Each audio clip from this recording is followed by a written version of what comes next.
Bonsoir à toutes et à tous. Quel plaisir de vous retrouver pour ce nouveau numéro de Microscope sur Al Marabia. Merci pour votre fidélité. Je rappelle, suivez-nous sur les réseaux sociaux, réagissez. La page Facebook d'Al Marabia, la page Facebook de Microscope et bien évidemment YouTube que vous allez pouvoir revoir toutes les émissions, aussi bien Sahafa, Microscope, Thadien, Telkom, entre autres. Merci pour votre fidélité depuis toutes ces années. Dans le même temps où le président de la République, on en parle maintenant depuis plusieurs jours dans le cadre de ses vœux, Abdelmadjid Tebboune a annoncé de belles perspectives pour le pays en 2022, notamment une année de relance, ce décollage économique qui fait tant parler de lui. Et bien d'un autre côté, il y a des Algériens et des Algériennes qui ne sont pas du tout dans la même dynamique d'optimisme, dans la même vision. Ils expriment un quotidien de plus en plus difficile. On va y revenir dans le début, dans cette première partie d'émission, car c'est ça aussi le plus important, c'est vraiment d'évoquer et de revenir sur la situation du quotidien de nos frères et sœurs algériens, algériennes, un quotidien invivable pour certains, insoutenable, impossible de vivre dignement, de rester une seconde de plus, malheureusement, sur le territoire algérien, un pays qu'ils aiment tant, des dizaines de milliers de jeunes femmes, maintenant depuis plusieurs années, des jeunes hommes, des enfants, des adolescents, mais aussi des personnes âgées, des femmes enceintes et aussi des personnes qui ont largement les moyens, notamment financiers, mais qui ne souhaitent plus, mais surtout qui ne peuvent plus vivre en Algérie. Sachez qu'au moins 600 haragas algériens sont arrivés sur les côtes espagnoles au cours de ces 72 dernières heures. Un naufrage de 2 embarcations. Parmi les 29 Algériens à bord, seulement 16 ont été secourus. Au moins 13 personnes sont mortes et plusieurs autres sont portées disparues. À l'heure actuelle, les opérations de secours sont toujours en cours. Bien évidemment, on a une pensée pour tous les détenus. Ils sont plus de 310 encore à l'heure actuelle. On y reviendra tout à l'heure avec Maître Zoubida Assoul qui viendra nous rejoindre aux alentours de 19h30. On reviendra sur la situation des détenus, des droits de l'homme aussi en Algérie. Hier, à Alger, le tribunal Sidi Mohamed, 2 ans de prison requis donc par le procureur de la République à l'encontre de 13 détenus du Hirak. Ce sont des jeunes hommes, des jeunes femmes qui se sont exprimés, qui ont manifesté et donc qui ont été arrêtés le 3 avril dernier. Ils sont en détention depuis le 5 avril dernier. Le verdict sera donc donné le 10 janvier. Sachez que cet après-midi, on l'a appris il y a quelques minutes par Mourad Biatour, responsable au RCD, il y a 2 militants du RCD qui ont été arrêtés du côté de Msila, entre autres. On pourrait y passer des heures à citer toutes les personnes et les détenus arrêtés. Hier, je vous l'annonçais, le journaliste Marzouk Touati du site El Hogra, lui, a été condamné donc hier à 1 an de prison ferme par le tribunal de Redaya. Il est poursuivi notamment pour outrage à corps constitué et diffusion de fausses informations. D'après son avocat, il a été condamné suite à une publication sur son compte Facebook où il revenait sur un détenu, le détenu Babenjal. On a une pensée pour sa famille. Du côté des droits de l'homme, dans une requête adressée au gouvernement, on en a parlé ici il y a quelques jours, le 27 décembre dernier, le bureau du haut commissaire aux droits de l'homme des Nations Unies a longuement critiqué les dernières lois en rapport avec le domaine sécuritaire et la lutte contre le terrorisme. L'ONU appelle les autorités algériennes à revoir toutes les lois relatives aux accusations de terrorisme face au mouvement du Hirak notamment. On rappelle que l'Algérie fait partie des pays membres du pacte international du Conseil des droits de l'homme de l'ONU. Le rapporteur spécial sur la liberté des rassemblements de l'ONU se rendra en Algérie le 12 septembre prochain. On reviendra aussi sur El Djish, la revue de l'armée. L'ANP est prête, je cite, à faire face à toute menace. Eh bien, cette fois-ci, l'ANP à la rescousse, c'est le titre de l'émission du peuple algérien. Je cite, les Algériens, patriotes et défenseurs de leur pays, sont appelés à se mobiliser pour faire échec aux manœuvres non voilées du Maroc et aux menaces liées à l'environnement régional. El Djish qui revient encore une fois sur les menaces, sur un pays en danger. On va essayer de décortiquer avec nos invités ce soir les annonces notamment du patron, le chef d'état-major Saïd Chengreha. Est-ce que l'Algérie est réellement en danger, puisqu'à chaque fois, effectivement, on ressort aux Algériens ses ennemis extérieurs, ses ennemis intérieurs. On parle de cybernétique, on parle des réseaux sociaux. Je cite encore, le citoyen est également appelé à contribuer dans la mesure de ses possibilités, de ses compétences et de sa volonté à la promotion de notre pays au rang des pays puissants, à l'édification de l'Algérie. Nouvelle, celle notamment annoncée par Abdelmadjid Tebboune. On y reviendra, un chef d'état-major qui rend encore une fois hommage au chef de l'État en revenant notamment sur sa politique. On reviendra aussi sur cette question, comment encore aujourd'hui le chef de l'État-major s'exprime en politique. Et puis sachez que la Banque mondiale donc, a sorti ce rapport, on ne va pas y revenir, qui a fait énormément parler de lui, mais qui a été longuement critiqué. C'est tombé, l'APS, 16h50 cet après-midi. Voilà ce que dit l'APS, sans citer réellement de sources qui s'expriment. Mais c'est important de vous l'exprimer, puisque nos invités vont aussi en parler, s'ils le souhaitent. Les informations qui ont servi à la Banque mondiale pour établir son rapport sur l'Algérie sortiraient de l'imagination d'un affabulateur qui a pour nom Farid Belhadj, vice-président de la Banque mondiale en charge de la région MENA, qui est le rédacteur de ce rapport tendancieux. Je continue à citer. Beaucoup a été dit et écrit sur le caractère mensonger de ce rapport, mais la preuve définitive a été communiquée par des amis français de l'Algérie. Ce rapport a été réalisé sur orientation du Palais royal marocain. Dernière partie de citation. Ce douteux personnage malsain est entré à la Banque mondiale en 1996 en qualité de conseiller juridique, notamment pour le Maroc, entre autres. À partir de là, il ne faut plus s'étonner de lire à l'avenir de faux rapports sur l'Algérie commandés et orientés par le Marzen marocain. Il faut s'attendre à d'autres révélations sur cette solide amitié entre le Marzen et Farid Belhadj, surtout que les langues commencent à se délier. Fin de citation. Il était important de revenir là-dessus puisque ce rapport a longuement fait parler de lui. Le quotidien des Algériens, c'est... Alors on va d'abord rendre hommage bien évidemment à Mohamed Khedar, une figure emblématique de l'indépendance de l'Algérie. L'anniversaire de sa mort, c'était hier. On va diffuser quelques images, notamment sur les images de Mohamed Khedar, voilà, donc qui a été assassiné un 3 janvier précisément. Et puis venir, je vous parlais il y a quelques instants du quotidien des Algériens. Malheureusement, en 2022, on parlait de l'huile de table. Voilà, vous avez encore ces quelques photos à l'écran et on rend hommage bien évidemment à cette figure emblématique. Hein. Il n'était pas le seul, bien évidemment. Ils étaient plusieurs à s'organiser pour demander l'indépendance de l'Algérie en 62. C'était il y a quelques heures à Dra Bel Kheda. Vous allez voir ici une chaîne pour le lait. Le lait, c'est malheureux, mais ça existe. C'est en 2022, c'est en Algérie. On parlait de l'huile de table hier et vous allez voir sur ces quelques images, voilà, Dra Ben Kheda. Il faut faire malheureusement la chaîne, comme on l'appelle en Algérie, pour se procurer quelques centilitres de lait pour ceux qui auront la chance d'en avoir.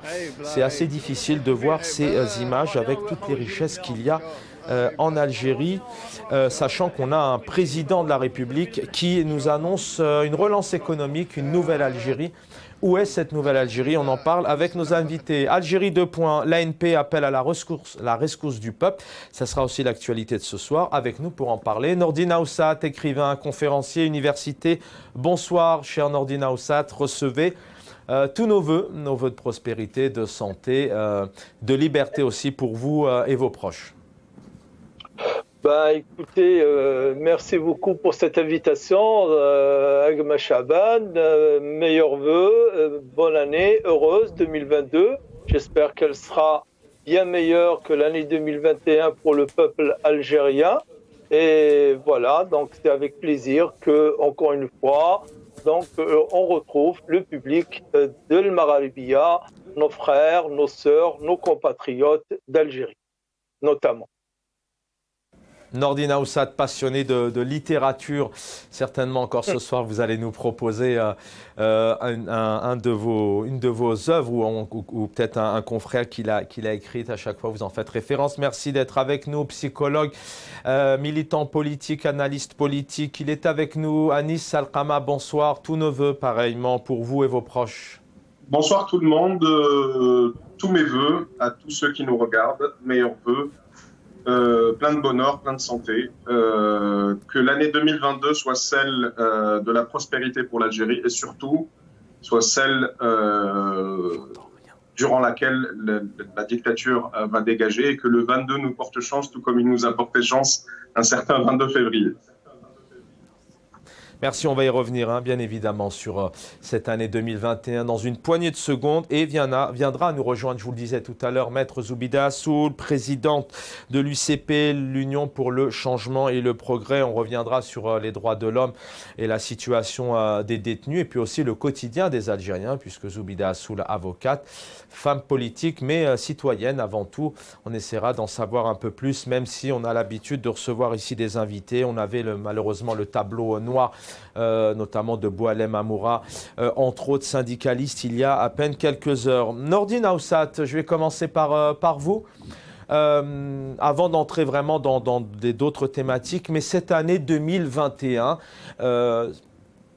pour vous, cette année 2021 en Algérie, vous allez certainement y revenir. Il y a eu la Covid, il y a eu après aujourd'hui près de 350 personnes, j'en parlais hier, mais c'est important de le rappeler, du corps médical qui ont perdu la vie dans le cadre de leurs fonctions, notamment pour des raisons de manque de moyens dans les hôpitaux. Il y a eu ces feux de forêt où plusieurs ont perdu la vie. Il y a ces haragas, j'en parlais tout à l'heure. Il y a ce pouvoir d'achat, ce quotidien. Pour vous, cette année 2021, sachant qu'on a un président qui est optimiste. Il parle de relance, l'année de relance économique, le décollage, dit-il. Il n'est pas optimiste, il est comme à son accoutumé, bluffeur, c'est menteur, manipulateur, démagogue. Voilà, il n'y a pas d'optimisme parce que l'optimisme doit reposer sur des faits, doit reposer sur des facteurs objectifs, rationnels, matériels, tangibles. C'est pas que de la parole. Donc voilà. Donc je passe donc sur ce que nous déclare Abdelmadjid Tebboune, qui n'est loin d'être optimiste, bien au contraire. Le seul optimisme qui a prévalu ces dernières années, il a tout fait. Il est le premier, il en prend toute la responsabilité d'avoir tout fait pour tuer cet optimisme qui était dans le peuple algérien dans le cadre de son Hirak. Le seul point, le seul élément, le seul facteur qui montrait, qui matérialisait, qui concrétisait cet optimisme, c'était le Hirak. Lui, c'est le premier qui a tout fait pour casser cet optimisme. Sinon, l'année 2021, je retiens 3 points positifs très rapidement et 3 points négatifs. Je commence par les 3 points négatifs. Les 3 points négatifs, malheureusement, on remarque, tu viens de le signaler très rapidement,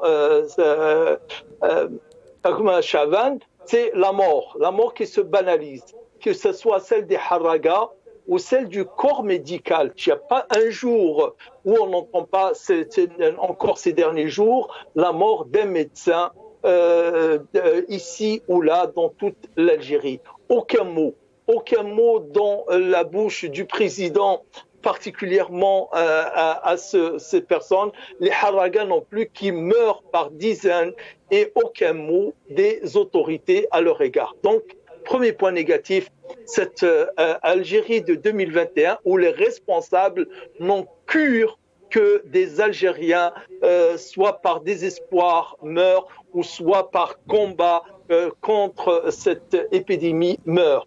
Le deuxième point négatif, c'est les incendies de Kabylie qui nous ont montré, moi personnellement, j'étais vraiment meurtri de voir un pays, c'est pas un pays sous-développé, un pays moins que sous-développé, des moyens dérisoires, les pompiers qui combattaient le feu avec des moyens dérisoires, les militaires qui combattaient le feu avec des moyens dérisoires et encore moins les civils.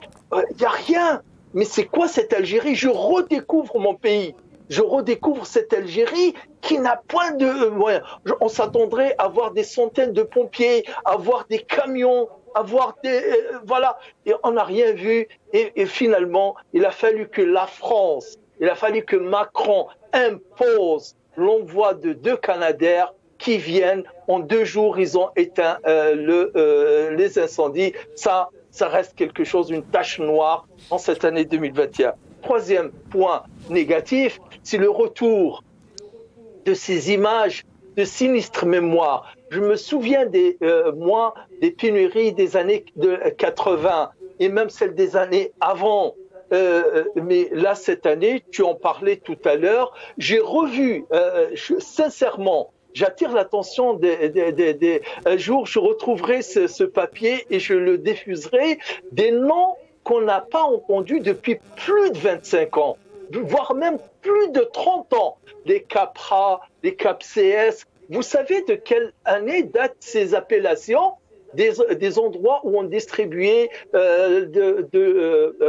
des pois chiches ou des lentilles ou des pommes de terre qui ont été vendues les mois derniers. Les CAPRA, c'est coopératives agricoles de production de la révolution agraire. C'est ça le CAPRA. On a retrouvé ce nom. CAPCS, coopérative agricole polyvalente de commercialisation et des services. C'est des noms qui avaient disparu depuis le début des années 80. On les a vus réapparaître pour faire le rôle de distributeur de denrées alimentaires. Donc voilà 3 points que je retiens de cette année. Voilà, peut-être que je passerai la parole à Anis et après je reprendrai les 3 points positifs quand tu veux. On va Oui, on a largement le temps d'y revenir. Et puis, je vous demanderai aussi votre point de vue. Comment Abdelmadjid Tebboune, alors effectivement, il reste en tout cas optimiste dans ses mots, même si on a compris votre point de vue. Mais il est important de voir comment lui voit un peu ce monde où tout va bien, comme disait Candide, Molière dans Candide, dans le meilleur des mondes. Et puis à la fois un peuple qui, excusez-moi du terme, mais qui galère énormément pour avoir un litre de lait. Alors, on est le 4 janvier, c'était pas hier. Je vous parlais tout à l'heure, on rendait hommage à notamment Mohamed Khider, qui est donc décédé à l'âge de 54 ans à Madrid. C'est aujourd'hui, puisqu'on est le 4 janvier.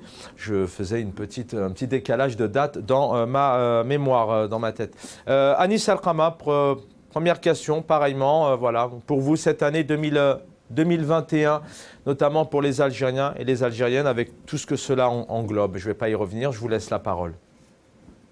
Alors, l'année 2021 était indéniablement une année d'épreuve, une année très difficile pour le peuple algérien et pour le peuple algérien d'ailleurs, qui soit en Algérie ou à l'étranger, parce qu'on a suivi dans la diaspora de manière très proximale tous les développements qui se sont passés. Nous avons vécu ensemble la fameuse crise du Covid qui a mis à nu le secteur hospitalier qui était décrit par Tebboune comme étant le meilleur en Afrique, alors qu'on avait vu qu'il n'y avait pas d'appareil d'oxygénation, il n'y avait pas de moyens, des personnes mettaient des sacs en plastique en guise de surblouse, des personnes... Je comprends que toute la planète a été dépassée, mais un tel degré de de manque de moyens qu'on a vu en Algérie, il a été rarement vu, même dans les pays du tiers-monde. Et j'ai à plusieurs fois rappelé... Ce qu'on a reproché à Abdelmadjid Tebboune et à Abdelrahman Ben Bouzid, qui est le ministre de la Santé, c'est que pendant 2 ans, quelque part, il n'y a pas eu de préparation. C'est ce on leur a reproché réellement. Pas d'oxygène. Enfin, apparemment, le pays n'était pas prêt. Alors, non seulement il n'y a pas eu de préparation, mais... En plus de tout cela, il y a eu exagération dans les discours et dans les prétendus moyens qui ont été mis à disposition des médecins.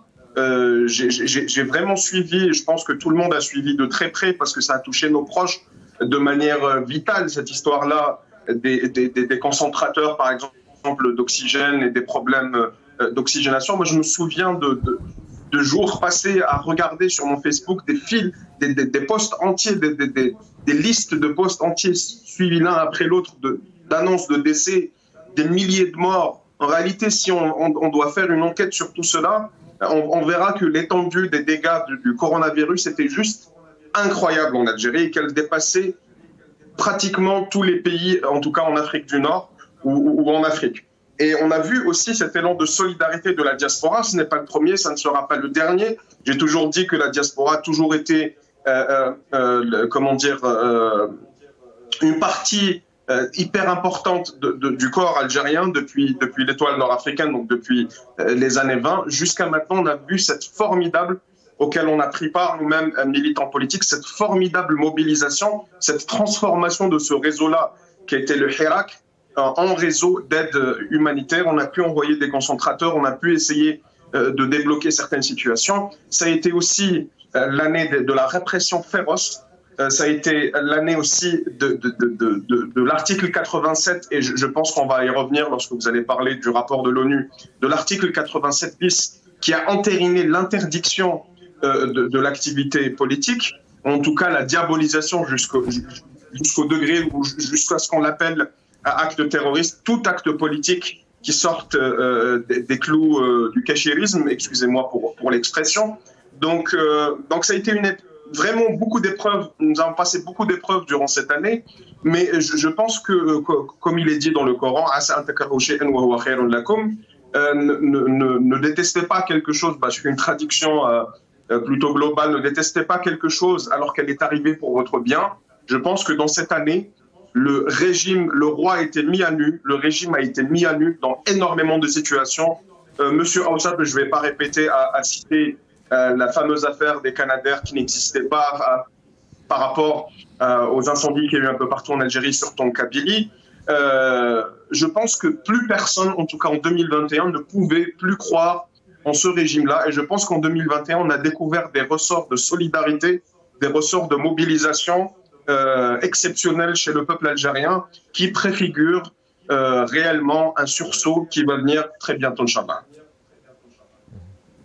Nordine Aoussat, et on va bien évidemment revenir sur les annonces économiques, cette relance économique. Alors on se le répète au sein de la rédaction depuis plusieurs jours, mais c'est important, on est le 4 janvier 2022, les Algériens et les Algériennes attendent ce meilleur pouvoir d'achat, attendent ce décollage économique pour essayer de pouvoir vivre dignement. Comment le président puisse avoir de tels mots? On sait très bien qu'aujourd'hui en Algérie c'est difficile d'investir, le dinar est en chute.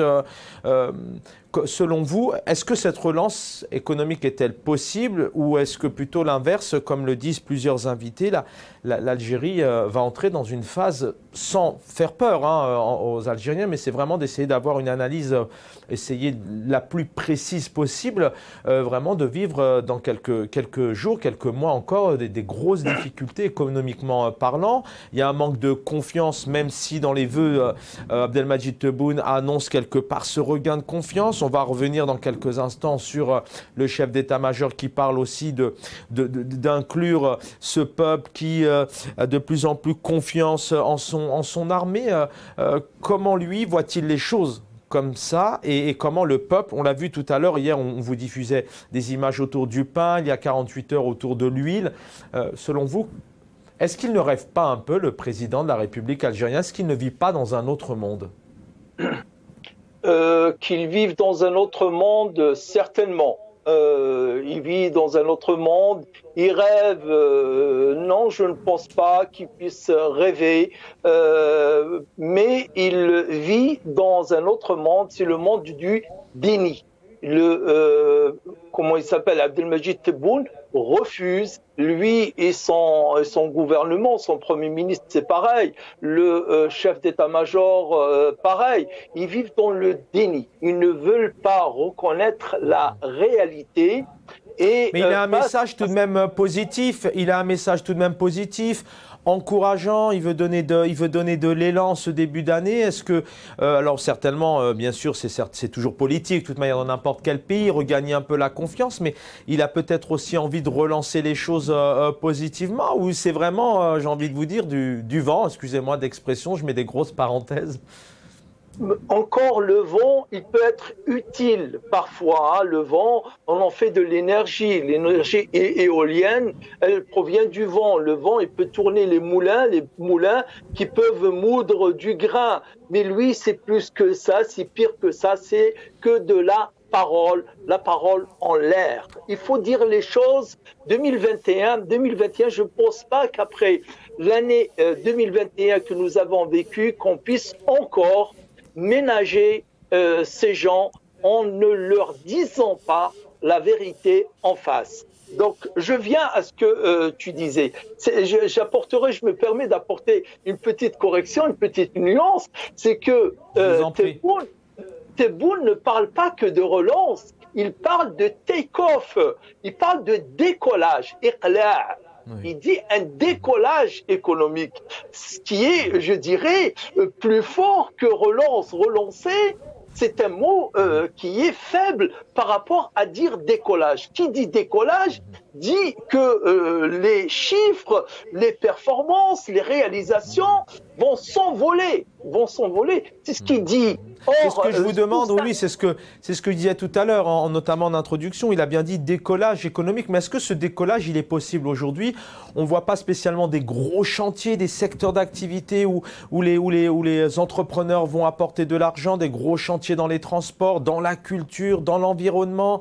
On n'aperçoit pas ça, en tout cas de l'extérieur. On n'a pas ces gros secteurs d'activité. Puis il y a certainement aussi la confiance. On sait très bien que dans le business et l'entrepreneuriat, il faut aussi avoir confiance sur toute une dynamique d'un pays pour pouvoir investir, parce que quand on investit, bien évidemment, il faut qu'il y ait un retour sur investissement. Absolument, absolument. Et c'est pour cette raison que je vais revenir sur le rapport de la Banque mondiale et en même temps enchaîner sur la réponse à cette question. Si les propos, les déclarations de Abdelmajid Tebboune reposent sur quelque chose ou seulement de la poudre aux yeux. Le rapport, en fait, j'ai lu les 4 chapitres du rapport de la Banque mondiale. Qu'est-ce qui fait mal dans la Banque mondiale? Encore une fois, nous l'avons dit dans un nombre d'émissions que ce rapport a été plutôt clément, il a été plutôt, disons, il a ménagé les autorités algériennes en ne citant pas des pans entiers de l'économie qui est sinistrée et qui est sinistreuse. La seule chose qui a, je pense, à mon avis, fait mal au pouvoir, à ceux, encore une fois, aujourd'hui, la PS à 16h50, l'hallucinant communiqué qui viennent de pondre en portant la responsabilité de la rédaction de ce rapport à une personne, en l'occurrence Farid Belhadj, qui serait lié aux Marocains. Depuis quand le Maroc, qui est un pays qui est il représente moins de 1%, il représente moins de 1% dans le poids de ceux qui pourvoient au financement de la Banque mondiale. Et ça serait un Américain qui pèse 17%, disons OK. Ça serait un Japonais qui pèse 6%, disons OK. Ça serait quelqu'un qui a la Chine qui pèse aussi 6%, OK. Mais le Maroc qui pèse rien dans la Banque mondiale, comment il peut influencer un rapport rédigé par des fonctionnaires de la Banque mondiale? Donc ça fait très très mal. Vous savez pourquoi? Pourquoi il leur a fait mal ce rapport? Parce que ce rapport, il montre certaines améliorations en 2021 et toutes ces perspectives et toutes par rapport à 2022 sont nuancées. L'amélioration, et encore avec tout ce que nous voyons en 2021, ces améliorations, elles vont péricliter, elles vont partir à la baisse en l'an 2022. Chaque des chapitres. Chapitre 1, chapitre 2, chapitre 3, le chapitre 4, il porte sur les catastrophes naturelles qui sont annoncées plus importantes et plus désastreuses. Voilà. Donc le rapport de la Banque mondiale fait mal au pouvoir algérien parce qu'il n'annonce pas une belle année 2022, contrairement à l'année 2021 qui était plutôt, disons, mitigée, mais disons plus positif que négatif par rapport à 2020. Voilà, c'est pour cette raison. Et c'est pour cette raison encore, une fois, que quand Abdelmajid Tebboune parle de décollage d'une année qui est présentée par la Banque mondiale comme étant une année plutôt moins bonne que 2021, donc ça ne peut que laisser perplexe tout observateur. Mais restez avec nous, Nordina Ossat. Je vais enchaîner justement avec une réaction, une question, et je vous demanderai aussi, Nordina Ossat, de réagir juste après là-dessus. Anis El-Khama, donc c'est la même question, hein, comment Abdelmajid Tebboune annonce un décollage alors que d'un autre côté, on a un pays quand même qui vit des moments difficiles. Et puis je vous pose aussi cette question. Donc, mais on a l'impression que c'est pas spécialement que le Maroc. Bon, effectivement, là, je l'ai lu tout à l'heure, je vais pas le relire, hein, ça place aux invités. Mais à chaque fois qu'il y a des critiques souvent négatives qui arrivent un peu des ONG, du FMI, de la Banque mondiale, de députés, etc. Les Algériens, enfin en tout cas les hautes autorités, ont du mal à accepter, ont du mal à être mitigés, ont du mal à prendre ce qu'il faut prendre effectivement en réalité, et puis aussi parfois dire bon bah attention là vous exagérez un peu, c'est à chaque fois un rejet direct. Donc est-ce que là le Maroc à un moment donné, est-ce qu'il n'a pas un peu le dos large et on reviendra juste derrière ce soir aussi puisqu'il y a la revue de l'armée El Djidj, donc lui qui remet effectivement le Maroc sur la place, on en parle juste après. Alors, pour être tout à fait clair et aller droit au but, on ne peut pas décoller avec des bras cassés. Et c'est bien des bras cassés qui sont au pouvoir actuellement, dans les différents domaines, et surtout dans le domaine économique d'ailleurs. Et c'est la même équipe qu'il y a toujours eu au pouvoir, avec le même régime, avec les mêmes réflexes. On ne peut pas décoller lorsque des militaires s'ingèrent encore dans la politique, et notamment dans l'économie, dans des désignations, dans le fait qu'ils constituent certains généraux, pas tout le monde, des lobbies importants qui encouragent l'importation parce que ça les enrichit, parce qu'ils nourrissent ce système-là prédateur qui s'accapare les richesses nationales. Non, dans ce contexte-là, on ne peut même pas parler de réforme de l'intérieur. Il s'agit de revoir de fond en comble ce régime. Donc, en disant cela, je m'adresse aussi à une partie du Hirak, très minoritaire d'ailleurs, mais qui a le droit de s'exprimer bien sûr, puisqu'on n'est pas une dictature, une partie du Hirak qui pense que malgré tout, dès qu'il y aura possibilité, il faudrait essayer de réformer de l'intérieur. Non, ce n'est pas possible, parce que c'est tout un logiciel qui est lié à une junte militaire qui est à revoir,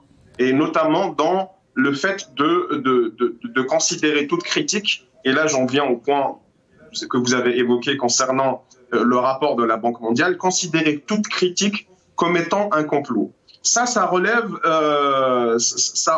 des comportements des régimes totalitaires et autoritaires. On a vu ça en Europe de l'Est, on a vu ça en Allemagne de l'Est par exemple. À chaque fois qu'il y avait une critique de la part d'une institution mondiale, c'était mis sur le dos du complot impérialiste, c'était mis sur le dos d'une bourgeoisie, d'une élite aristocrate, entre guillemets, qui était dans les institutions mondiales, l'ONU, Banque mondiale, etc., sous la coupe des États-Unis et des grandes puissances impérialistes pour pouvoir critiquer le modèle soviétique. On est exactement dans la même logique. C'est très grave qu'on soit dans cette logique poussiéreuse des années 70 encore en 2022. Et ça n'augure rien de bon pour notre pays, en tout cas, si on n'arrive pas à dégager cette junte militaire comme ça a été fait au Chili. Donc, pardon. Oui. Je vous en prie, Anis El Khama.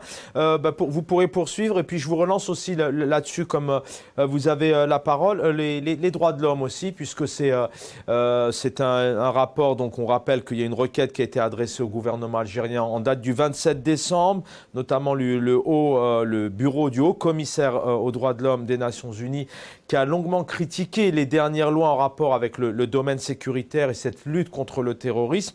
Il dénonce réellement, bien évidemment, cette loi, l'article 87 bis. Je vais vous laisser réagir. Voilà ce que dit notamment l'ONU. Nous réitérons particulièrement notre préoccupation quant à la définition d'actes terroristes adoptée par l'article 87 bis qui, en incluant dans la catégorie d'actes terroristes une large variété d'infractions entre collision avec le principe de sécurité juridique, atteinte au droit de réunion, pacifique à la liberté d'expression. Cette loi, voilà, l'ONU a réagi par rapport à cette loi et demande aujourd'hui effectivement des comptes quelque part, en tout cas de la revisiter. L'ONU donc accuse d'instrumentaliser politiquement le terrorisme pour réprimer et interdire les libertés publiques. On l'a vu encore cette année, qu'effectivement, il est arrivé souvent où tout le monde aujourd'hui est qualifié de terroriste, atteinte à l'unité nationale. Le MAC est passé, Rachad est passé, mais beaucoup d'Algériens et d'Algériennes, Anis El Khama. Alors, j'ai été parmi les premiers à alerter sur sur l'avènement d'un article liberticide, donc qui est devenu l'article 87 bis, parce qu'ils ont commencé à en parler en réalité il y a un peu plus d'un an, mais au final, ils ont fini par commettre cette outrance, une de plus, je dirais, qui est celle de criminaliser tout simplement toute action politique. Le terrorisme, même s'il n'y a pas de définition consensuelle partout dans le monde sur ce terme-là, mais il est quand même, il y a des points quand même sur lesquels les gens sont plutôt d'accord. Le terrorisme implique une action de terreur, c'est-à-dire une action de violence et violence souvent armée, qui a pour objectif soit changer un régime, soit influencer sur un régime politique, ou bien influencer sur le cours d'une nation. Je fais une description très très globale, mais ça implique en tout cas, le seul point sur lequel les gens sont d'accord, c'est que ça implique un acte armé, ou en tout cas un acte violent. Les cas dans lesquels, en tout cas avancés par la junte militaire en ce qui concerne Rachad et le MAC, qui sont deux organisations critiquables, etc. Là, on n'est pas du tout sur le point de vue politique, mais plutôt sur le point de vue juridique, n'ont jamais appelé à porter les armes.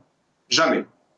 Donc, je suis de très près les déclarations de Rachad. Il n'y a jamais eu de déclaration dans lesquelles les leaders de Rachad, quoi qu'on en pense, et j'ai aussi pas mal de critiques par rapport à leur posture politique, mais des critiques, disons, saines et constructives dans le champ politique, mais ils n'ont jamais appelé en tout cas à prendre les armes ou à user de violence. Pareil pour le MAC, il n'y a jamais eu clairement...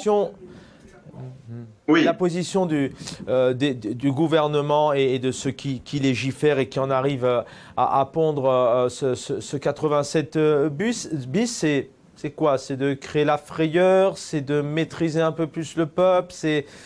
En réalité, ils ont compris de quoi le peuple... comme le dit indirectement l'ONU?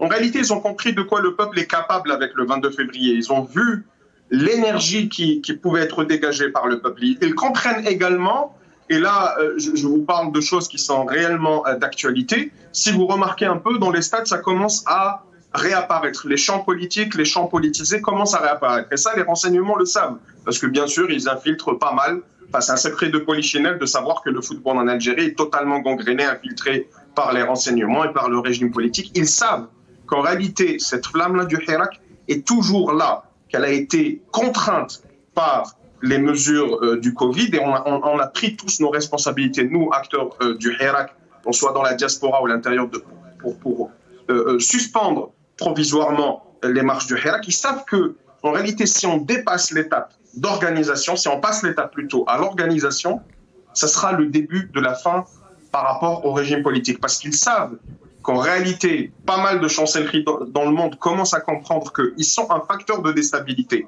Ils sont un facteur qui pousse des personnes à prendre des barques de fortune pour pouvoir aller à l'étranger. Donc ils savent qu'ils sont sur une corde raide et qu'en réalité, le Hirak, si il se structure un peu plus, et c'est là où ils ont mis un coup près. C'est quand ils ont compris que le Hirak pouvait se structurer. Je vous rappelle que, pour donner un exemple, juste pour étayer ce que je veux dire, pour que ce ne soit pas de l'ordre du théorique ou de l'analyse, Monsieur Fethi Ravas, homme pour qui j'ai beaucoup d'estime, mais pour son combat et son sacrifice, a été mis en prison uniquement parce que il faisait partie des progressistes, et dont je fais partie aussi, qui considèrent que Rachad n'est pas un mouvement terroriste et que nous devons parler avec eux parce que c'est des Algériens comme des autres. Tant qu'on se met d'accord sur le fait de construire une république civile et démocratique et sans appeler à la violence, eh bien, marhaba, tout le monde se met à table et tout le monde commence à discuter. Et j'ai suivi de près les premières réunions amorcées par M. Fethi Ravas au siège du MDS, et le lendemain, il a été mis en prison. Donc c'est cette logique-là, c'est-à-dire si vous êtes dans une tentative d'organisation, une tentative de rassembler tout le monde autour d'une table, là, ils savent qu'il y a une nouvelle étape qui va se créer. Donc, ils ont énormément peur de cela, et donc ils nous terrorisent de manière juridique, et on peut très bien parler, pour leur rendre la balle, de terrorisme juridique. Restez avec nous. Même réaction, Nordine Oussad. Je crois que si je me souviens bien, j'ai eu le plaisir de vous accueillir dans le cadre d'une conférence. On était revenu sur cette loi et vous étiez aussi exprimé. Une autre partie de ce que disent notamment les rapporteurs, hein, cette requête adressée au gouvernement par le haut-commissaire aux droits de l'homme des Nations Unies, le rapporteur spécial sur la liberté donc, du rassemblement, se rendra en Algérie. C'est parce que, ça je vous l'ai dit tout à l'heure, le 12 septembre prochain. Mais voilà ce que dit l'ONU. Certains actes énumérés dans le nouvel article 87 bis du Code pénal donc algérien pourraient ainsi aboutir à des poursuites en violation du droit international des droits de l'homme. En somme, est-ce que dans cette loi-là, Nordine Oussad, il n'y a pas un peu tout et n'importe quoi à partir du moment où on est un peu contre Abdelmadjid Tebboune et ses équipes, où c'est réellement équilibré et puis c'est un régime qui vraiment fait les choses correctement, sainement, honnêtement et avec toute légalité en respectant les droits de l'homme. Deux petites remarques pour commencer. C'est cette loi-là, la loi 87 bis, qui est une loi terroriste. Le seul but d'avoir pondu, légiféré, voté, plutôt signé, il n'y a pas eu de vote, cette loi, c'est de terroriser le peuple, notamment terroriser ceux qui sont porteurs d'un espoir de changement pour l'Algérie. Quand une personne sait que toute action, tout propos, tout discours peut être apparenté à de l'action terroriste et peut lui valoir de la prison et des tracas interminables, bien entendu, ça peut en dissuader plus d'un. Donc voilà pour cette loi. Sinon, bien entendu, je commencerai par rendre hommage au cadre de Rachad, notamment Abbas Arwa, Mourad Dehina et l'avocat Rachid Misli, qui ont été derrière l'action d'alerter l'ONU sur cette violation des principes les plus élémentaires. Et ceci aussi nous montre combien ce pouvoir, il est schizophrénique, sans faire dans la psychologie du dimanche. C'est pas seulement juste dans le sens où tout et n'importe quoi que tu avais dit tout à l'heure.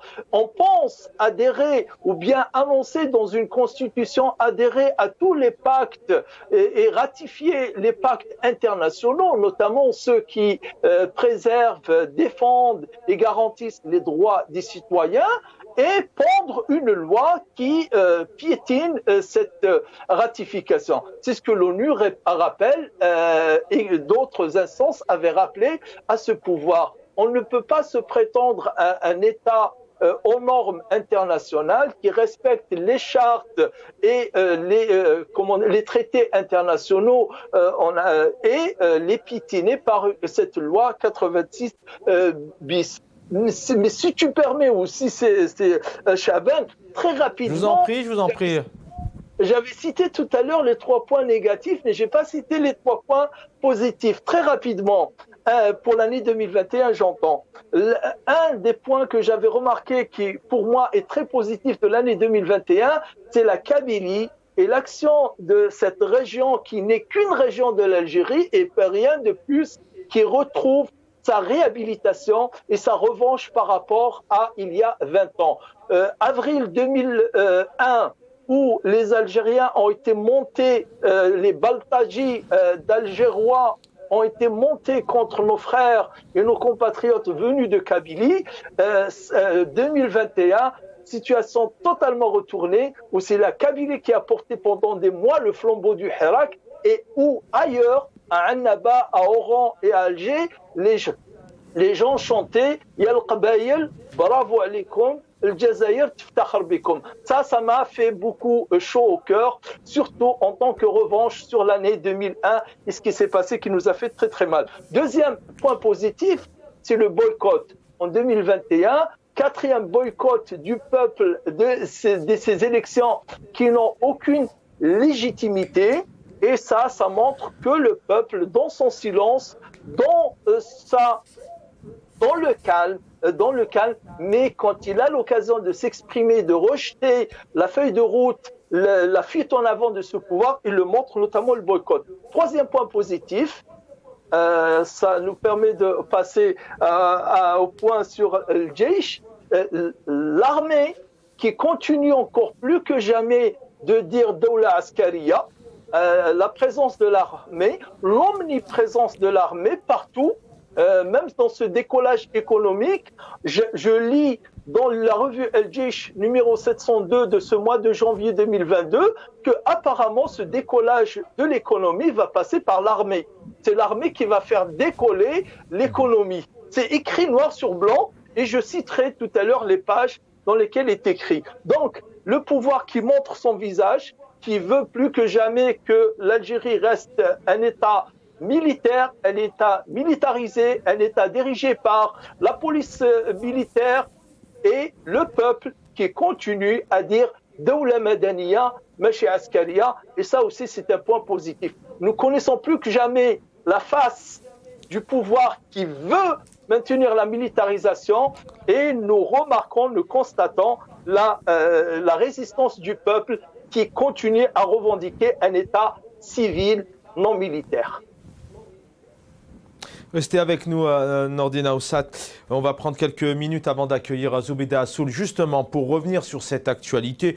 Alors c'est un peu lié. D'abord, il y a bien évidemment la disparition de ministre des Affaires étrangères Ramtan Lamamra, qu'on a vu un peu partout. Il a répondu dernièrement à un jeune des USA qui avait pour ambition notamment de travailler à l'ambassade d'Algérie aux États-Unis. On l'a vu notamment pour inaugurer des terrains.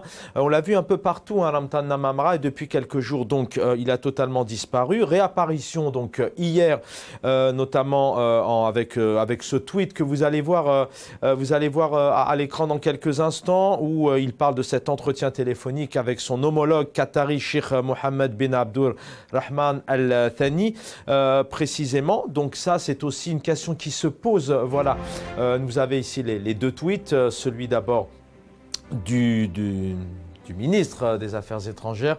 Voilà cet échange avec Lamamra précisément. On n'a pas vu, puisque Abdelmajid Tebboune a aussi reçu hier un représentant qatari et le ministre des Affaires étrangères n'était pas présent. Donc une réaction là-dessus. Le président du Conseil de la Nation, donc, qui a fait sa sortie, qui défend la démarche du président de la République contre des partis qu'il n'a pas nommés. On va y revenir. Donc c'est Salah Goudjil. Il a dénoncé les discours tendancieux et dévalorisants qui tendent, selon elle, à perturber la démarche toujours du président Tebboune. Et voilà aussi les réactions de Salah Goudjil. Chers invités, voilà ce qu'il dit. Il pointe du doigt l'économie parallèle et parasitaire qui est corollairement liée à ceux qui font de la politique en dehors des cadres légaux et en coulisses. Qui sont-ils?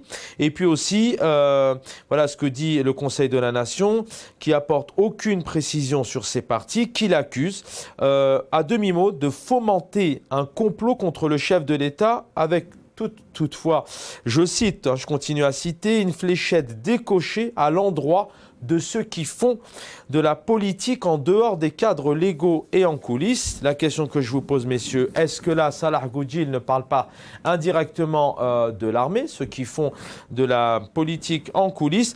Et puis, on va revenir, alors vous l'évoquiez, je vous laisse en parler, Nordine Aoussat, que c'est apparemment, d'après ce qu'on a pu lire, que l'ANP réalisera ce décollage économique. Et puis ici, donc, on a une nouvelle fois l'ANP qui parle d'un pays menacé, notamment par l'étranger, entre autres le Maroc. Est-ce que le pays est réellement menacé? Est-ce qu'il est réellement en danger, ce pays qui est cette belle Algérie? Et puis voilà, il fait appel, je l'ai lu tout à l'heure, le citoyen est également appelé à contribuer dans la mesure de ses possibilités, de ses compétences et de sa volonté à la promotion du pays. Je vous invite à retrouver la dépêche d'El-Jis reprise notamment par l'APS. Et voilà ce que dit, avant de vous donner la parole, la revue. Les Algériens, je cite, patriotes et défenseurs de leur pays, sont appelés à se mobiliser pour faire échec aux manœuvres non voilées, notamment du Maroc. Voilà, deux, trois questions, messieurs. Est-ce que l'Algérie est réellement en danger aujourd'hui? L'ANP en parle depuis plusieurs mois.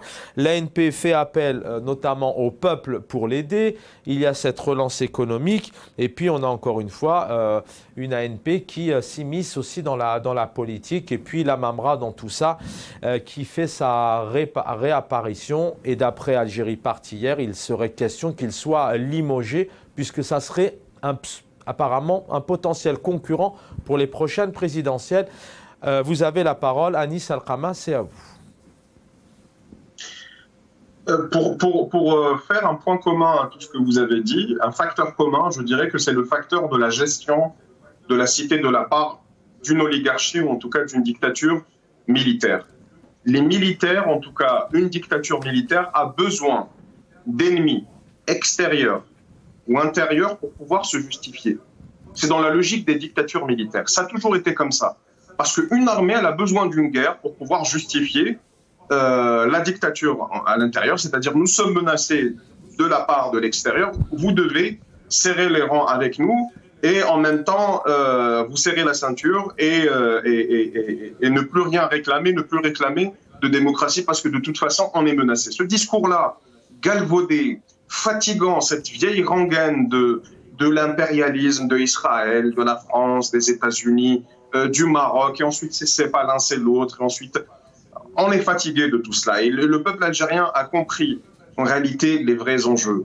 Et s'ils nous disent que le peuple algérien doit tout faire pour pouvoir sauver son pays, c'est ce que nous faisons. Le peuple algérien patriote, les patriotes de ce pays sont avec le Hirak. Pourquoi ils sont avec le Hirak? Parce qu'ils aiment leur pays, qu'ils veulent le sauver d'une dictature militaire qui a coulé ce pays depuis 1962. Pour dire les choses clairement, quant aux velléités de développement économique de la part du régime des généraux, rappelons que c'est les généraux qui ont institué cette mafia-là de l'import-import parce que ça leur fait rentrer de l'argent dans leur poche, parce qu'ils ont des secteurs entiers de l'économie qui va dans leur poche parce qu'ils peuvent faire de la surfacturation pour faire sortir des devises. Et là, je donne juste un exemple. C'est les généraux qui tiennent des pans entiers de l'économie et qui ne laissent pas cette économie-là, justement, se développer. C'est les généraux qui font pression pour pouvoir désigner des ministres et d'autres. Quand on parle de Ramtan Lamama, est une catastrophe en termes diplomatiques. Contrairement à comment il a été vendu, c'est-à-dire une personne qui parle 5 ou 6 langues, je ne sais pas, comme si c'était quelque chose qui faisait forcément, bref, qui vous donnait une compétence. Moi, je préfère une personne qui parle 2 langues, anglais et arabe, et qui travaille bien, mais passons. En tout cas, une personne qui parle plusieurs langues, Monsieur Afrique, qui a voyagé partout en Afrique. Certes, mais ça, c'est un logiciel politique qui date des années 70. Les autres pays africains, pas mal de pays africains ont compris que la politique ne se fait plus comme autant des pseudo-non-alignés qui ont été en réalité alignés avec le bloc soviétique, que l'Algérie, elle n'a pas travaillé pour garder son aura de l'indépendance, son aura de pays phare du tiers-monde, et que d'autres pays ont pu avancer de manière stratégique et de manière pragmatique, et que le pragmatisme est le maître mot dans la politique et surtout dans la politique étrangère. Rappelons que les pays n'ont pas d'amis, ils ont toujours des intérêts. Et Ramtan Lamama n'est pas dans cette logique-là. Ramtan Lamama se situe dans un logiciel poussiéreux des années 70 qui est celui d'un régime militaire belliqueux qui se croit dépositaire d'un certain esprit, je ne sais pas, tiers-mondiste, etc., alors que ce n'est pas vrai. Alors qu'on a vu comment ils ont mis nos frères africains dans des camions pour les envoyer au Mali et dans le désert algérien pour les abandonner. Alors qu'on a vu comment ce régime militaire-là traite de manière condescendante d'autres pays, alors qu'on a vu comment ce régime militaire-là ne comprend pas l'enjeu actuel qui est celui de construire une Afrique du Nord forte avant tout pour pouvoir peser dans l'échiquier international. Et si vous voulez faire les non-alignés, vous voulez peser sur l'échiquier international, vous voulez bomber votre torse, comme disait Bourguiba. Il y a un fameux discours de Bourguiba où il imite un peu nos petits nababs locaux qui bombent le torse alors que Bourguiba disait très clairement que lorsque mon chauffage est bloqué à Monastir dans le palais présidentiel, eh ben, je suis obligé d'appeler des Français ou des Américains pour le réparer. Il est là le problème. C'est qu'en réalité, ils essaient de bomber le torse sans avoir la capacité technologique, sans avoir la connaissance et sans avoir l'humilité de se dire que dans ce monde-là, lorsqu'on est 42 ou 44 millions d'individus, on ne pèse rien. Il faut au minimum être une centaine de millions. Et comme par hasard, le Maghreb fait 100 millions de personnes pour pouvoir peser, comme pèse l'Égypte avec ses 102 millions de personnes, pour pouvoir peser sur l'échiquier international et peser, je finis juste sur ça, avec l'expansion de la Chine, avec son projet de la nouvelle route de la soie, avec l'expansion des États-Unis, avec la reconfiguration de l'Afrique. Tout cela, j'ai l'impression qu'ils ne l'ont pas étudié, qu'ils ne l'ont pas compris. Pourquoi ? Parce qu'ils sont toujours bloqués dans cet esprit-là, ce faux esprit des non-alignés des années 70. Restez avec nous, Anis El-Kama. Nordine Aoussad, je vous donne la parole. Dans quelques instants, on va accueillir Zoubida Assou, l'avocate qui sort d'audience, présidente de l'UCP, l'Union pour le changement et le progrès. Maître Zoubida Assou, première question à la femme algérienne, la citoyenne algérienne que vous êtes. Vous êtes en Algérie. Je vais avoir comme 3 questions pour vous. D'abord la citoyenne, puis ensuite l'avocate émérite que vous êtes, et puis la chef de parti en tant que femme politique. La situation en Algérie aujourd'hui, quand on entend le gouvernement, le président, ça va plutôt pas mal, ça avance plutôt bien. La situation sur le terrain pour les Algériens au quotidien. Bonsoir Chaban. D'abord, permettez-moi de vous souhaiter bonne année à vous, vous inviter à tous les Algériens et les Algériennes là où ils se trouvent, mais à l'humanité entière. J'espère que cette année va au moins nous permettre de nous débarrasser de la pandémie pour qu'on puisse se libérer pour faire autre chose que d'être vraiment limité dans nos gestes et dans nos actions.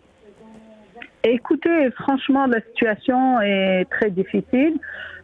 Sur tous les plans. D'abord, vous savez que depuis qu'il y a la pandémie de la Covid-19, en Algérie, jusqu'à présent, nous n'avons pas de plateforme pour savoir combien avons-nous vaccinés ou pas.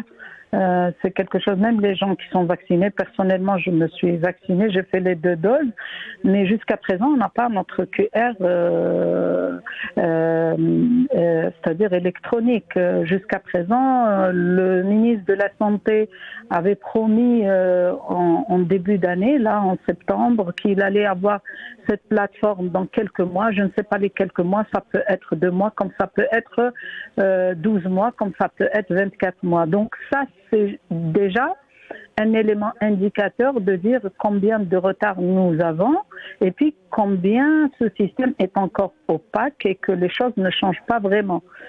Sur le plan, bien évidemment, des libertés, parce que vous ne pouvez pas développer un pays, vous ne pouvez pas parler de démocratie, vous ne pouvez pas parler de relance économique quand les gens ne sont pas libres dans leur pays, quand aujourd'hui toute personne qui s'exprime, qui exprime son point de vue, qui n'est pas d'accord avec la démarche du gouvernement, qui n'est pas d'accord avec les choix, qui n'est pas d'accord avec ce logiciel qui n'arrive pas à changer, eh bien, il risque d'être poursuivi, d'être en prison. Et on a bien vu les centaines de détenus que nous avons, les détenus d'opinion, mais aussi des détenus politiques, des chefs de partis politiques qui sont en prison, comme c'est le cas de Ftah el-Ras. Nous avons vu encore des journalistes qui sont en prison, nous avons des milliers de poursuites pénales, nous avons des lois liberticides qui ont été justement promulguées sans débat contradictoire. Nous avons vu qu'aujourd'hui, n'importe qui peut se retrouver derrière les barreaux avec des chefs d'inculpation criminels juste parce qu'il n'est pas d'accord avec cette démarche. Et donc, sur le plan des libertés, on ne peut pas se mouvoir librement dans notre pays alors que ce sont des libertés fondamentales qui sont bien consacrées dans la Constitution de 2020. Mais sur le terrain, c'est tout à fait autre chose. Il y a encore des détenus, il y a encore des gens qui sont encore poursuivis, il y a encore beaucoup de procès, il y a beaucoup de détentions provisoires qui se prolongent, il y a beaucoup d'instrumentalisation de la justice de manière vraiment flagrante et inédite dans notre pays. Même du temps de l'ancien feu Bouteflika, il n'y avait pas de détenus d'opinion comme ce que nous vivons aujourd'hui. Depuis pratiquement le mois d'avril 2021, c'est des centaines de personnes aujourd'hui qui sont en prison et c'est quelque chose d'incompréhensible pour nous parce que si on demande aux Algériens vraiment d'être des citoyens, quand même avant de leur demander quoi que ce soit, comme le fait le pouvoir aujourd'hui, il veut jeter la patate chaude entre les mains des Algériens, alors qu'à ces Algériens, on ne leur donne même pas leurs droits fondamentaux qui sont des libertés. Je peux dire la même chose pour ce qui concerne la pratique politique, les partis politiques. Vous savez très bien que le parti que je préside est menacé de dissolution, de suspension d'activité. Depuis déjà le mois d'avril passé, le ministre de l'Intérieur avait vraiment actionné le parti que je préside, mais aussi le PST, devant le Conseil d'État et nous attendons toujours, nous avons l'épée de Damoclès sur la tête. Ça veut dire qu'aujourd'hui, franchement, le système est en train de reculer, même sur le peu d'acquis qu'on a déjà eu, c'est-à-dire au moins un semblant de pluralisme politique et de liberté d'expression. Aujourd'hui, le pouvoir est en train de revoir même cela, le minimum qu'on avait. Aujourd'hui, on risque de le perdre et c'est là le danger. Quand on regarde aussi ce qui se passe au niveau des médias, vous savez très bien que tous les médias ici, publics comme privés d'ailleurs, sont totalement fermés à l'opposition. Il n'y a pas de débat contradictoire, il n'y a pas de débat sur les questions qui intéressent les Algériens, notamment sur les libertés, notamment sur la situation économique et sociale. La situation économique est vraiment, quand vous entendez les experts qui parlent de la situation économique, je crois que le discours est tout à fait à l'opposé de ce que le gouvernement essaye de nous vendre. Et j'en ai pour preuve aujourd'hui, regardez, il y a un élément qu'on avait l'habitude de voir, c'est-à-dire la publication des douanes sur les importations et les exportations depuis 2018 pratiquement. Depuis 2019, on ne voit plus les chiffres, la douane ne publie plus rien, donc du coup, on n'est même pas au courant, c'est-à-dire que les chiffres ne sont pas disponibles, y compris pour les experts. Donc on ne sait pas qui dit vrai, qui dit faux. De toutes les manières, l'information n'est pas accessible à tous les citoyens que nous sommes. Si on regarde le pouvoir d'achat des Algériens, je peux vous dire que franchement, la classe moyenne est en train franchement de disparaître maintenant parce que le pouvoir d'achat, les Algériens n'arrivent plus à joindre les deux bouts. Je ne parle pas des gens qui touchent le SMIC ou des gens qui touchent des salaires très bas ou des gens carrément qui n'ont plus de travail, surtout depuis les conséquences de la pandémie. Donc beaucoup de gens, énormément de gens, des centaines de milliers d'emplois qui ont été perdus. On ne connaît pas réellement le chiffre par exemple, du chômage, notamment. On ne connaît pas la situation des entreprises parce que, à part quelques organisations patronales, mais qui appellent au secours, mais on ne connaît pas exactement la situation de ces entreprises. Donc la situation est vraiment difficile. On a passé déjà l'année 2021, ça a été une année dure, et là, on n'a pas beaucoup de bonnes perspectives pour l'année 2022. Okay.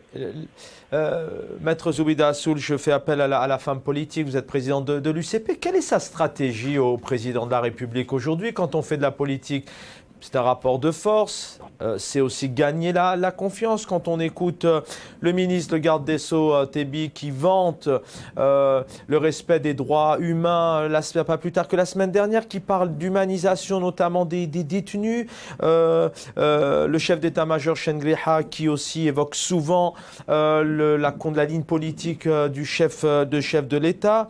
Lazari, qui était président du Conseil des droits de l'homme, qui l'est plus, qui a sauté depuis mercredi dernier. Mais quelle est sa stratégie? Puisque d'un côté, effectivement, on a tous ces éléments positifs et puis avec ce nouveau décollage politique, politique, nouveau décollage économique. Et puis d'un côté, quand on écoute le tableau que vous venez de nous dresser, on est totalement aux antipodes. Il a une stratégie, le chef de l'État, son gouvernement, réellement, ou c'est vraiment, encore une fois, ils vivent quelque part, c'est deux mondes différents. C'est une question qu'on se répète souvent, mais elle est là.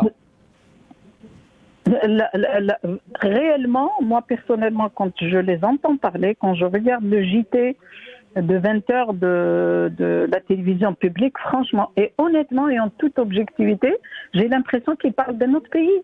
Moi, je suis une femme de terrain, je suis tous les jours dans les tribunaux, je suis régulièrement dans les établissements pénitentiaires, donc je rends visite aux détenus d'opinion et même les détenus de droit commun. Ce n'est pas du tout ce que nous trouvons, nous, sur le terrain. Maintenant, le problème qui se pose, c'est que ce pouvoir est complètement dans le déni. Il continue d'être dans le déni. Je pense que parce qu'ils n'ont pas de feuille de route, quand ils disent la relance économique, mais dites-moi, quelles sont les mesures, les réformes principales que le chef de l'État propose? On n'a rien vu sur le terrain. On ne peut pas relancer l'économie quand aujourd'hui la bureaucratie, quand aujourd'hui n'importe quel investisseur, n'importe quel porteur d'un projet quelconque, chaque fois qu'il s'adresse à l'administration, il passe des mois, voire des années à tourner en rond et qui n'arrive pas à régler les problèmes. C'est ça la réalité du terrain. Quand aujourd'hui, on vous dit les start-up, l'économie et tout ça, quand on n'a pas de débit Internet en Algérie. Donc on ne peut pas parler d'économie, on ne peut pas parler de relance économique quand les éléments fondamentaux, les préalables ne sont pas au rendez-vous. Merci, Maître Zoubida Assoul, présidente de l'UCP. Alors, je ne vous ai pas souhaité une bonne année publiquement, mais comme on a longuement échangé déjà depuis ce 1er janvier, mais je réitère bien évidemment tous mes voeux et puis au nom de la rédaction à vous et à tous nos invités qui nous font l'honneur. Bonne continuation et puis on a aussi une pensée à tous vos confrères et vos consoeurs qui tant bien que mal essayent de faire leur métier à défendre notamment les détenus. À bientôt, Maître Zoubida Assoul. Nourdine Aoussat, le temps passe vite, il nous reste quelques minutes. Et écoutez, voilà, je voudrais que vous réagissiez sur le résumé que je viens de faire. Chengriha, l'ANP, Adjish, la Mamra dans tout ça, Salah Goudjil. Votre constat en lisant encore une fois ceci. Il nous reste 8 petites minutes. 8 petites minutes. Bon, on va essayer de s'en tenir à cela. Donc, vous disiez tout à l'heure, c'est moi, Chavan, est-ce que l'Algérie est menacée? Est-elle en danger? Oui, l'Algérie est bien menacée, je dirais réellement, et c'est avéré, et c'est tangible, elle est menacée. Est-ce qu'elle est en danger? Oui, elle est en danger.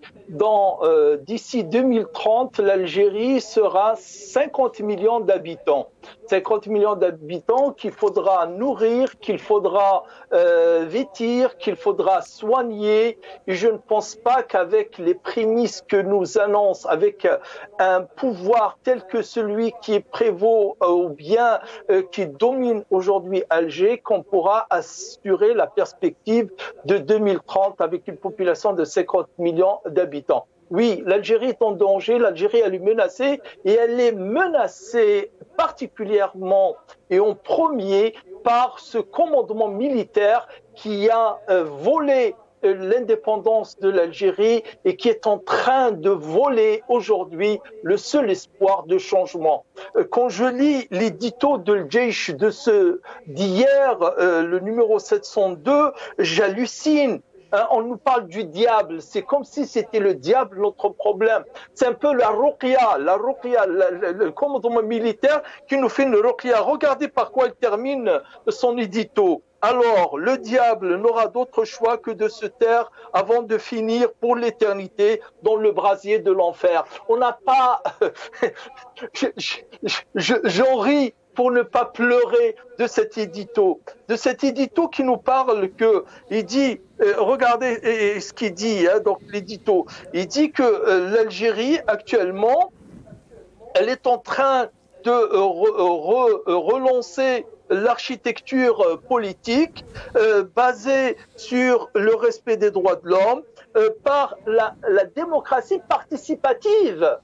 La France parle encore d'une démocratie représentative qui n'est pas à la hauteur des aspirations des citoyens. Et nous, il nous parle de participative. Il n'y a même pas de démocratie représentative. On est encore dans la fraude électorale. On est encore dans des élections où il y a bourrage des urnes. Il nous parle de démocratie représentative. Mais ce n'est pas seulement un déni. Ces gens-là, ils sont en train ils ont inventé une langue. Il faut comprendre tout le contrat de ce qu'ils disent. S'ils disent décollage, moi je comprends, moi j'entends ensevelage. Ils vont ensevelir l'économie. Ce qui reste de l'économie, le peu qui reste, ils vont le mettre sous tombeau, ils vont le mettre dans un tombeau. Il ne faut pas écouter ni la revue El Jaish, ni ce que dit Tebboune. Il faut voir les choses telles qu'on les constate sur le terrain. L'Algérie est en danger, oui. L'Algérie est menacée, oui. Elle est menacée avant tout par ce pouvoir qui est illégitime. Je dis bien illégitime, parce que la légitimité, ce n'est pas la légalité. C'est un pouvoir légal, certes, conforme à ses lois, mais il est illégitime dans le sens où il ne répond ni à une éthique, ni à une justice, ni à une morale, ni à un respect réel du citoyen. Donc, j'en appelle aux Algériens, à leur conscience, de garder courage malgré tous ces mensonges, malgré toute cette propagande, malgré la difficulté du quotidien qui va encore s'accentuer. Abdelmajid Tebboune qui a signé il y a 5 jours la loi de finances 2022 qui énonce la suppression du soutien aux produits à nombre de produits de première nécessité et qui vient et qui dit qu'on va maintenir le soutien. Mais c'est quoi ce mensonge? Mais c'est quoi cette infantilisation de l'opinion nationale? On signe une loi qui dit noir sur blanc qu'il y aura suppression des subventions et dans son discours il dit non, ça va être maintenu jusqu'à la fin des temps. Jusqu'à la fin des temps, jusqu'à ce que ce monde va finir. Non, il faut un peu de sérieux et le sérieux sera de maintenir le Hirak, de maintenir cette flamme de l'espoir. C'est bien, vous terminez par ma question. Anis El Khama, vous êtes exprimé déjà sur la thématique précédente. Un mot, voilà, il reste deux minutes, peut-être un mot d'espoir. D'ailleurs, comme vous le faites souvent, le Hirak doit continuer, c'est ça la solution? C'est de s'exprimer en tout cas, c'est de continuer à s'exprimer. De toute façon, l'espoir vient du fait que la réalité triomphe toujours. Il y a toujours le principe de réalité, c'est-à-dire ce délire-là global, parce que je pense que c'est de l'ordre du délire ce qui se passe au niveau... dommage qu'on n'ait pas assez de temps encore pour développer. C'est vraiment de l'ordre du délire et on voit qu'il s'exprime de manière mystico-militaire, en tout cas dans la revue Jaish, mais ce n'est que l'un des avatars de ce délire-là collectif qui semble prendre ce régime à bout de souffle.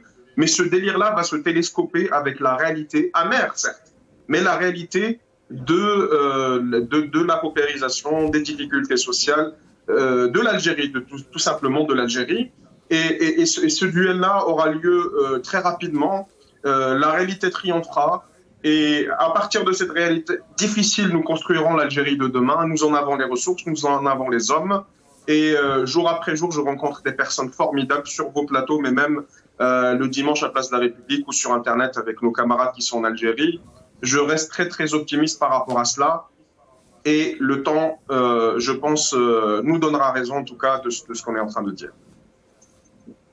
Vous avez été très bon sur le timing, Anis El Khama. Merci infiniment d'avoir été avec nous. Voilà, Algérie 2 points, l'ANP appelle à la rescousse du peuple. Vous pouvez retrouver toutes ces informations, notamment sur le site de l'APS. Nous sommes là, effectivement, pour vous donner les informations, l'actualité, la réelle, et puis donner aussi la parole aux Algériens, aux Algériennes et puis aux invités de la diaspora algérienne à l'international.